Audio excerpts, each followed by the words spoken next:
Makapili, mga Pilipinong traidor sa sariling lahi? It's time, Solid Archers. Welcome to Archlight, kung saan asintado ang bawat kaalaman. Alam mo bang sa kasaysayan ang salitang makapili ay hindi basta-bastang akusasyon?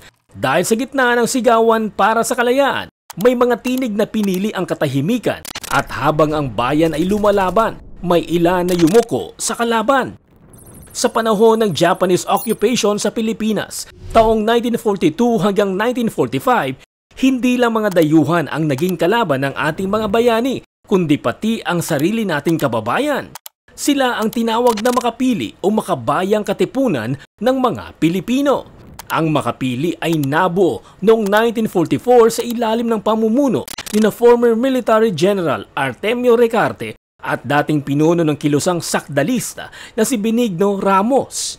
Bagamat may makabayan sa pangalan, sila ang nagsilbing informers at mga espiya ng mga Hapon sa mga kanayunan upang ituro at ipagkanulo ang mga Pilipinong kumukontra sa kanila kapalit ng pagkain, pera at proteksyon.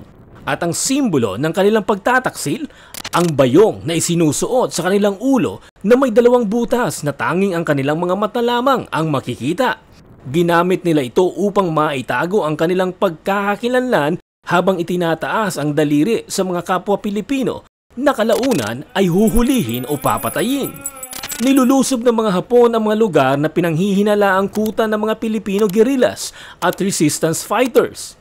At marami ang hinuli, pinahihirapan at pinatay dahil sa pagtataksil ng mga kapili.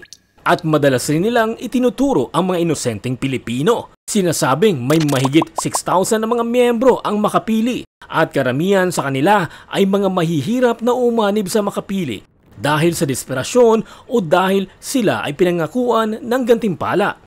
Ngunit hindi nagtagal matapos ang pagbagsak ng Imperyong Hapones noong 1945, ang mga makapili ay hindi nakatakas sa hustisya.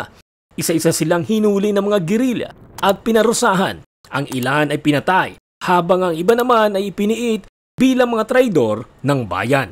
Sa ating panahon ngayon, lalong-lalo na sa social media, makikita at maririnig nating ginagamit ang salitang makapili bilang derogatory term upang iinsulto sa mga taong umano'y pro-China ang stand sa West Philippine Sea issue. Sa gitna ng bagong sigalot, may bago ring mga tinuturo. Tama bang tawagin silang makapili?